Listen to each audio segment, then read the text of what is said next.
Shalom. This week's Sedra is Sedra Pinchas. I'd like to go over a story about a girl named Gabby and her friend Menucha in order to teach a point about this week's Sedra. Gabby sat at the kotel talking to her best friend Menucha about her serious boyfriend Yitzchak. Gabby knew that if she kept going out with him, Yitzchak would ask her to marry him. Gabby wasn't sure if Yitzchak was, quote-unquote, the one, and he was a great influence on her. He was a kind man, but was that really enough? Gabby decided to study this week's Sedra with Menucha and see if they could find some help from this week's Sedra. In this week's Sedra, the descendants of Ruvain were recorded. It says as follows, and pardon me for reading, but I want to get the pasuk right. The sons of Eliav were Nemuel, Datan, and Aviram. These were the same Datan and Aviram who rebelled against Moshe in the rebellion of Korach, right, against Moshe and Aaron when they incited against Hashem. Now, Nemuel was Datan and Aviram's brother. Gabby wondered, if Datan and Aviram were rebels, how was it that this Nemuel was able to stay away and from people that he was so closely associated with?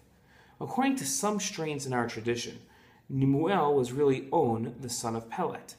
At the beginning of Korach's rebellion against God and Moshe, God recorded Korach, the son of Yitzhar, the son of Kahat, the son of Levi, took himself along with Datan and Aviram, the sons of Eliav, and On, the son of Pelet, the descendant of Ruvain. In the Talmud, we find that Rav, a scholar of Talmudic times, discussed On, the son of Pelet. Rav said On, the son of Pelet, was saved by his wife. On's wife said to him, "Why are you getting associated with this rebellion? Whether Moshe remains the leader or Korach becomes the leader, you'll still just be an underling. You have nothing to gain from being involved in this rebellion." On replied that he was stuck. What could he do, he said. He'd already sworn his allegiance and took part in the meetings. Right? He's sworn allegiance to Korach. He has to participate in this rebellion. On's wife replied, "I'll save you. Just sit down here and don't do anything." She gave him a ton of wine to drink, intoxicated him, and laid him down in the tent. Then what she did was she sat at the entrance of the tent and she loosened her hair. At that time, loosening her hair was an immodest stance. And when men would approach the tent to get On, they would stay away from her, embarrassed to see his wife in such an immodest state. By the time On awoke from his drunken stupor, the rebellion had taken place and he hadn't participated at all. It had simply gone on without him, and he was saved.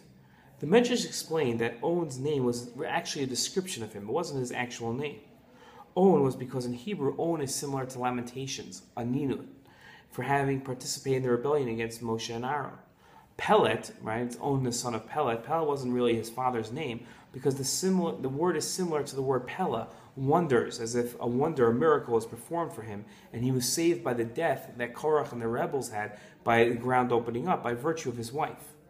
In a different approach to the one that we just went over in the Medrash, the Rokeach, who was a 12th century German rabbinic scholar, explained that Nemuel was called Nemuel because as the Hebrew name is similar to the word circumcised, like Milah, as if On had circumcised, Nemuel really, had circumcised himself to God, meaning that he had dedicated and committed himself to Hashem. Both the Medrash and Rokeach's interpretation of On's name, whether On was literally his name or his name was actually Nemuel, explain why the names were interchangeable. Both show a dedication to God.